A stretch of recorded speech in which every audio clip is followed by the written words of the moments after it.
This is City Focus, the podcast from the League of Oregon Cities, where we explore the issues that matter to cities across Oregon. For many years, Hermiston's families enjoyed Funland Park, located at the city's Butte Park. In this episode of City Focus, Hermiston Mayor Dave Drotzmann joins me for a look back at the history of the park, how the community has rallied to rebuild it not once but twice, and what visitors and families can expect in the newly rebuilt Funland Park. Mayor Drotzmann also shares his personal connection to the park, as well as his passion for Hermiston and its citizens and business community. Today, my guest is Hermiston Mayor Dave Drotzmann. Mayor Drotzmann, welcome to the City Focus podcast. Thanks, Denise. Good to see you again and speak in person. Yeah, it's good to see you. I've been doing a series on mayors and definitely wanted to get down and have a conversation with you about Hermiston and some of the exciting things, specifically one specific exciting thing that's happening in Hermiston. But before we get started on that, can you tell our listeners a little bit about who Mayor Drotzmann is, why you decided to get into politics and run for mayor, and tell us a little bit about Hermiston and why you love it? Well, thank you. I think we all have to be a little bit crazy to want to get into politics, especially these days. I am a 22-year resident of Hermiston. Just been engaged and involved in my community ever since I've been here. On a professional note, I'm a local eye doctor. And so it was important for me to be engaged in my community. And so I served 8 years on the Hermiston School Board. And then I've transitioned now over to the city council. I've been there the last 9.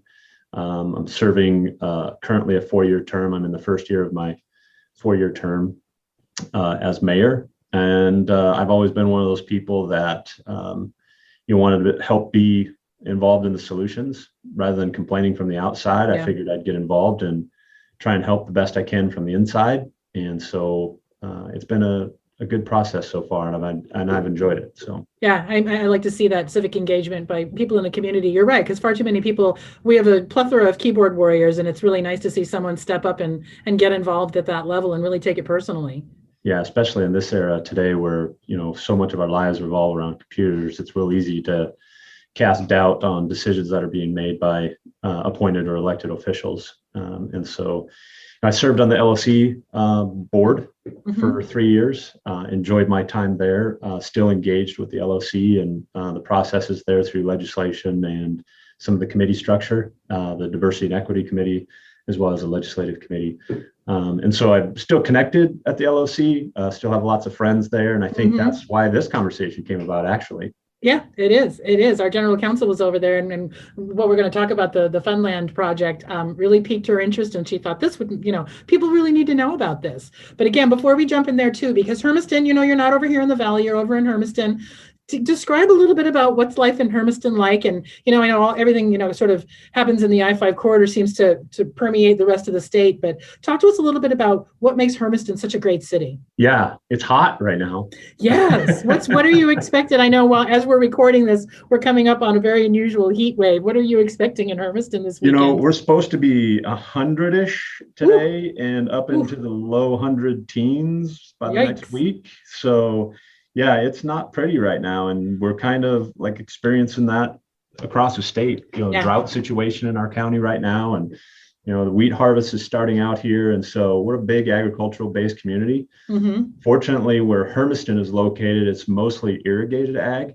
Hermiston's more irrigated ag, and so a lot of the circles that you see when you drive by or fly over us are irrigated agriculture. So we're not as heavily dependent on natural water sources. But around us, to the east and to the west, there's a lot of wheat.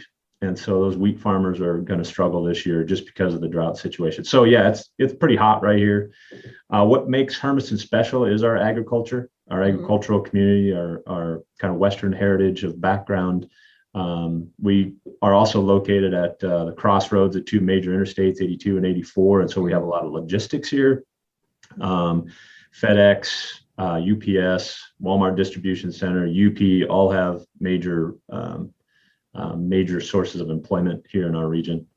And we're just a great, happy-go-lucky community, and that's why people want to live here. So.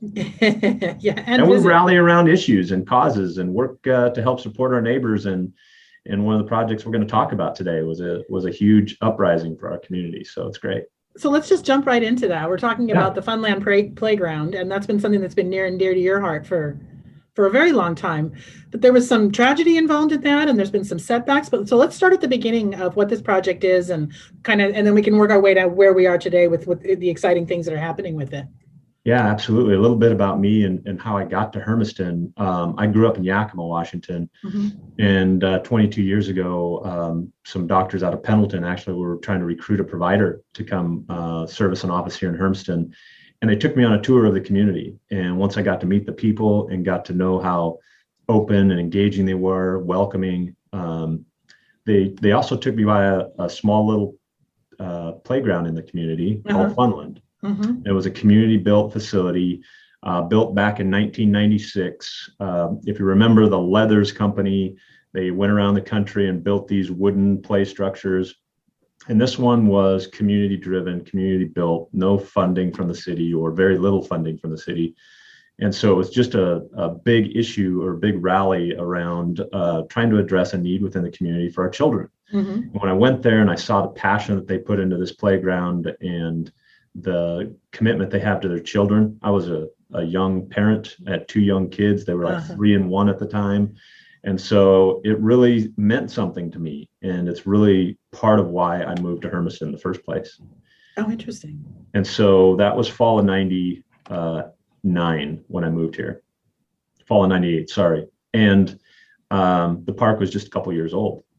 And so in the spring of 2001, July of 2001, it got burnt down for the first time. And so there was an arson that took place and just devastated and leveled it.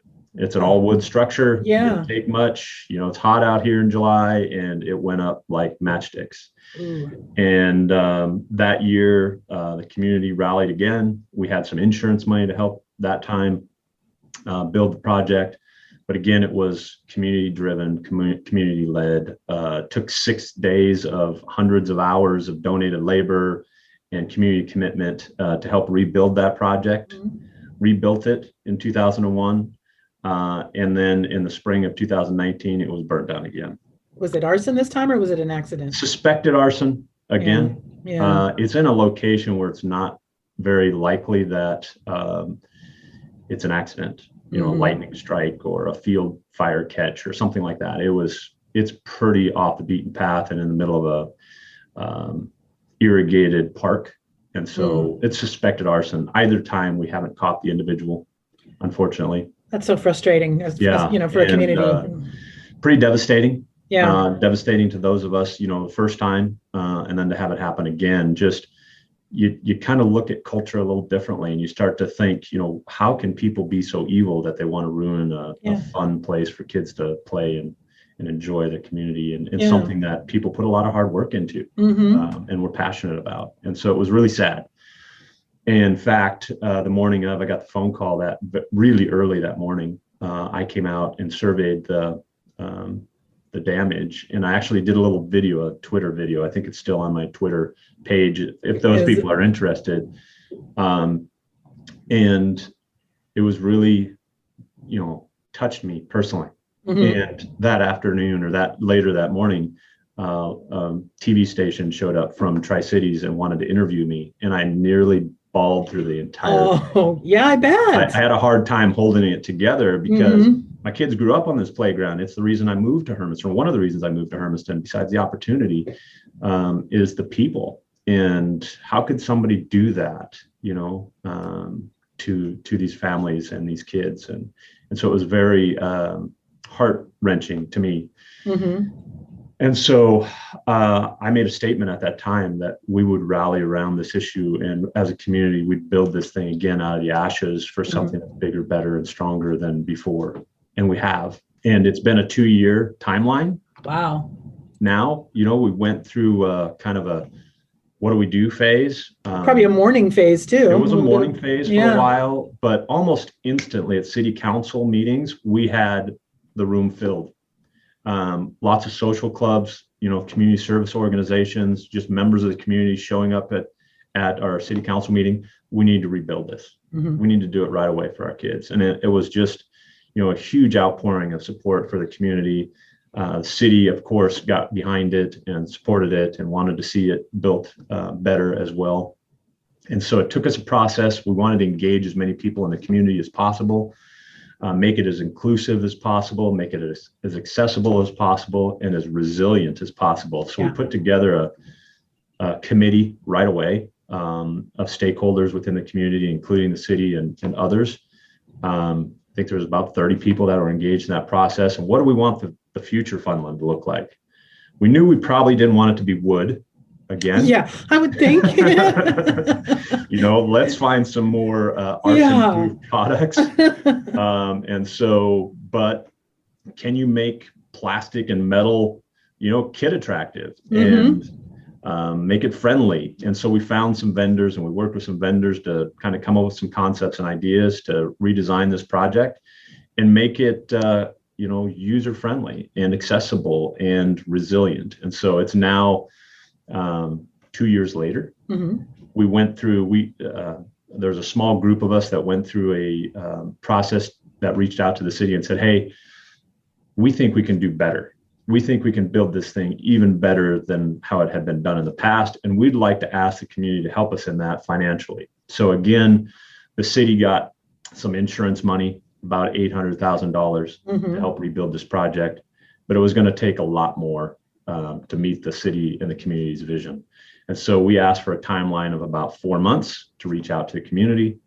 And for a lot of other cities that are engaged in this process or maybe haven't been engaged in this process, we've had a lot of success offering the opportunity for businesses and community members to engage with it over time. And so we have said, we will give you 5 years commitment. We will carry the debt for that time period if you will make your contribution larger. So it allows businesses like mine personally to make a larger donation over time so we can make installments. And so we worked with community partners to come up with low interest loans so it's not a big burden on the city. And it's been super successful. We've done this now 3 times in the last 8 years in community projects, and we were able to raise an additional $1 million towards this. Wow. Yeah. Congratulations. And so with in-kind donations of another 250,000, it's a $2 million park. Wow. Yeah. It's amazing. Yeah. And so, but it's, it's what the community deserves and what our kids deserve. Since the original park was built, the community is about double in size. Oh, wow. And so we have a lot more businesses and a lot more people. And so it's a bigger, funner place for kids to hang out. And it's almost complete. We're going to have our grand opening on July 4th this year. Excellent. Perfect day to do it. Good day to do it. We're having a community celebration. We're hoping that we reach that 70% milestone, and everybody will be an unmasking party and celebration, as well as a ribbon cutting for the new park and our kids to enjoy. So we're really looking forward to that. It'll be close to being done. I'm not sure it's going to be 100% complete. This year with all the COVID stuff, there's been some hurdles. Yeah, we've had to go over, some hiccups in construction and trying to get products and timelines, and so it's taken us a lot longer than we would have liked, unfortunately. So I'm looking at it looks like an artist rendering from an article here. Are there anything unique? Because it looks pretty spectacular. I mean, this is a grand vision, the grand park. I'm looking at a train. I'm looking at all kinds of things. What kind of unique things can you point out, just to entice people to come over and play in the playground? Yeah, we've built it a lot on our heritage of what has built Hermiston to what it is currently today. We have a Native American village. Nice. That's part of it.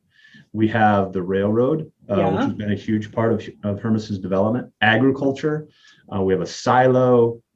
We have barns. We have play structures that are a big potato and corn and, playing on our agriculture heritage. We have a jalapeno. We have some blueberries. We have the river. We're right close to the river. And so the river is a big part of it. And there's also some fun play things in there, too, for the kids that might entice younger kids, like a pirate ship and a kraken in the water. A kraken? That's awesome. Make believe.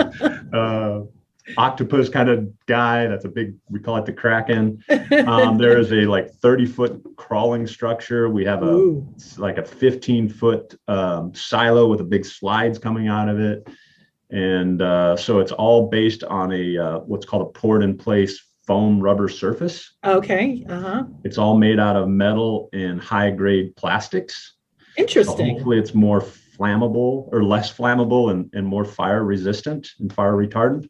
But also, if you've ever been on those wood structures before, a lot of it has sawdust and wood Bark particles, bark yeah. chips that help to, blunt the fall when a kid falls. But then you get I don't know if you know anything about Hermiston, but the wind kind of blows around here once in a while. Yes. And so, the bark dust that we put in there would end up at East and Milton Freewater. So we're constantly replacing and rebuilding that. So now we'll have a nice structure for kids to land on that'll be safe, but also reduced maintenance for the community as well. So that's just outstanding. I travel in that area a lot. The next time I'm over that way, I'm going to have to come in and when Patty was here, I said, hey, you gotta stop by and check out this park. It's amazing. She's like, it's a park. What do I care? She actually drove by. Yeah, she actually drove by and she was like, wow, that's amazing. So yeah, we're pretty excited about it. So anybody that's out in our region, I would encourage you to stop by and check it out. It's pretty cool. Well, I'm hoping there's going to be some news stories and things like that, so we can check out a clip of something on YouTube or something to get a taste of what it looks like. Because many of us do travel out there, and you want to entice the 8-year-old and all of us to come out and play. Right? Yeah. Bring your kids or grandkids or even yourself. Go down the slide. It's pretty amazing. I would do that. Yeah. Yeah. It's safe. Even for us older folks.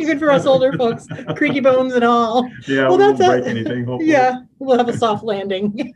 Yeah. May not be graceful, but it'll be soft. I hope the LOC, I know they had talked at one time about doing a, kind of a, I can't remember what you call those stories, but you, in your LOC. Local focus. Yeah. You kind of do a story, and I hope to have some before and after pictures because it's pretty impressive. We built a new concession stand and restrooms adjacent to it. We built a new picnic shelter associated with it. It's got shade structure. It's got light. It's got security. Wow. This is like a destination location. It's like a destination. That's right. And it's attached to our Butte Park, which has multiple soccer facilities associated with it. It's got a spray ground and a dog park. So if you do come out and visit, you can bring your pets too. So that just goes to improving the quality of life, which is already outstanding in Hermiston, to just taking it up to 11, so to speak. Right. Yeah. Well, investing in our community is super important. And that's what our city council likes to focus on, is trying to build assets that make livability a higher standard for our community. So yeah, this is part of that. Well, I can tell you're excited by that. You're passionate about this. We've been through kind of a rough year and a half.